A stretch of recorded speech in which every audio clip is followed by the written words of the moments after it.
नमस्कार। Astro sky channel में आप सबका स्वागत है। हमारी बात चल रही है कुंडली में नक्षत्र के देवता और नक्षत्र के स्वामी।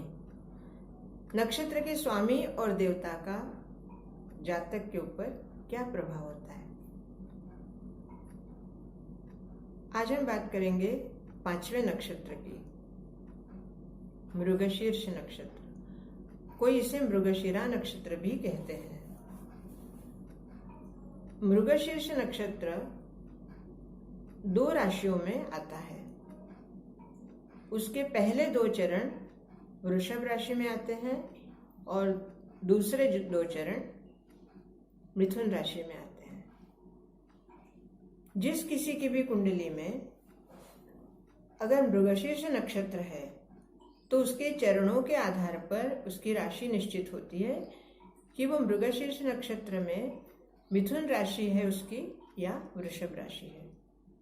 अगर पहले 2 चरणों में चंद्रमा है तो वृषभ राशि होगी और तीसरे और चौथे चरण में अगर चंद्रमा है तो मिथुन राशि। मृगशीर्ष नक्षत्र के स्वामी है मंगल और देवता है चंद्रमा। वृषभ राशि के स्वामी हैं शुक्राचार्य और मिथुन राशि के स्वामी हैं बुध। अर्थात नक्षत्र के स्वामी और नक्षत्र के देवता, इन दोनों की तो आपस में मित्रता है, लेकिन इन दोनों की वृषभ राशि के स्वामी से भी मित्रता नहीं है और मिथुन राशि के स्वामी से भी मित्रता नहीं है। इसलिए इस जातक के ऊपर शुक्राचार्य या बुध और चंद्र मंगल, इनके गुण या अवगुण दिखाई देते हैं। साथ में वो कौन से स्थान पर है, 1 से लेके 12 तक कौन से स्थानों में ये नक्षत्र है आपका, अर्थात चंद्रमा कौन से राशि कौन से स्थान में है, उस स्थान को भी वो नक्षत्र प्रभावित करता है। जब जब गोचर में इस तरह की योजना बनती है या चंद्रमा या कोई भी ग्रह उस नक्षत्र से भ्रमण करता है तब, और जिस स्थान से वो भ्रमण कर रहा होता है उस स्थान के फल अशुभ या शुभ आपको अवश्य मिलते हैं। इस नक्षत्र के जो भी ग्रह आपकी कुंडली में इस नक्षत्र पे होगा, उस ग्रह का भी स्वतंत्र गुण अवगुण उस जातक में दिखाई देते हैं।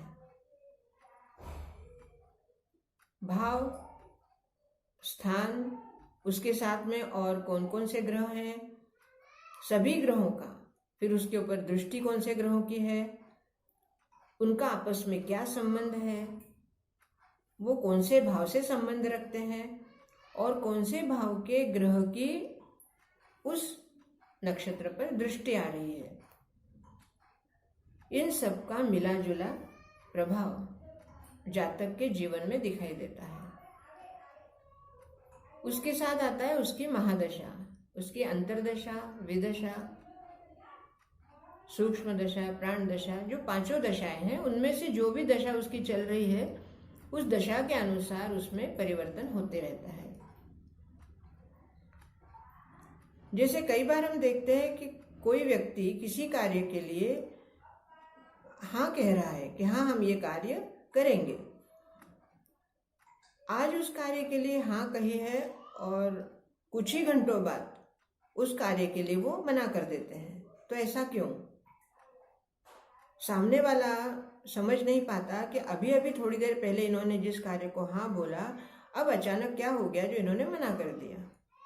तो ये सारे प्रभाव हैं उस नक्षत्र के, जिस नक्षत्र से आपके कुंडली का कोई ग्रह भ्रमण कर रहा है।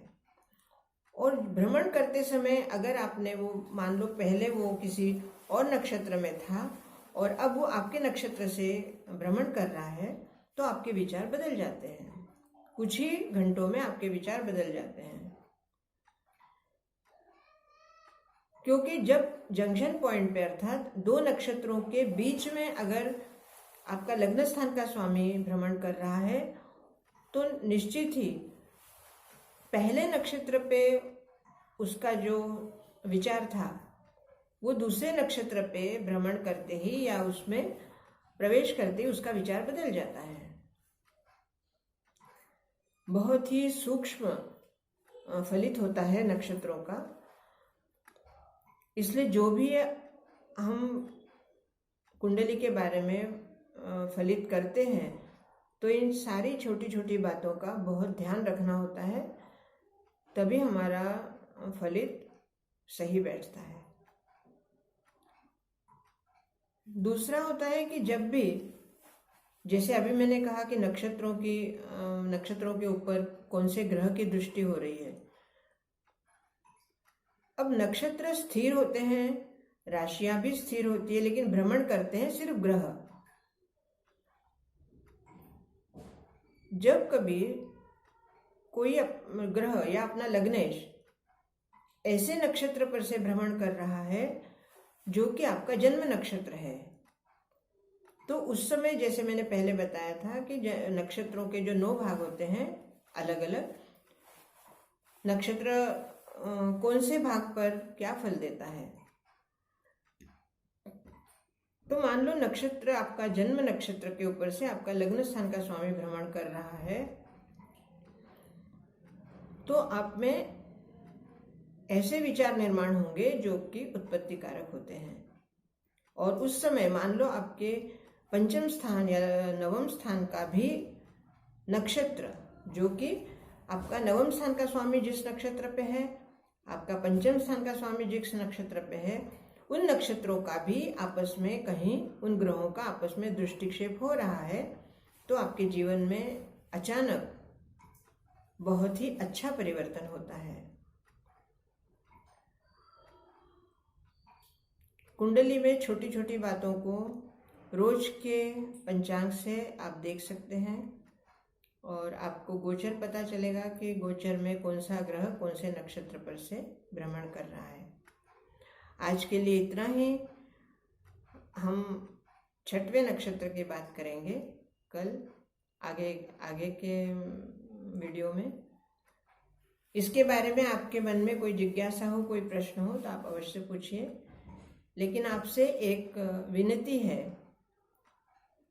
कि अगर आप कुंडली के बारे में कुछ पूछना चाहते हैं, तो आपका जन्म तारीख, जन्म समय और जन्म का स्थान कृपया व्हाट्सएप में लिखिए या ईमेल में लिखिए, कमेंट्स बॉक्स में ना लिखें। उसका कारण भी मैंने पहले बताया था, आज फिर एक बार बता रही हूँ। कुंडली अत्यंत निजी होती है, इसलिए कुंडली का इस तरह से अपने जन्म के बारे में विवरण लिखना ठीक नहीं होता। आप व्हाट्सएप में लिखिए या ईमेल में लिख सकते हैं। मेरे चैनल को सब्सक्राइब कीजिए, लाइक कीजिए, शेयर कीजिए और कमेंट्स अवश्य लिखिए। बहुत बहुत धन्यवाद।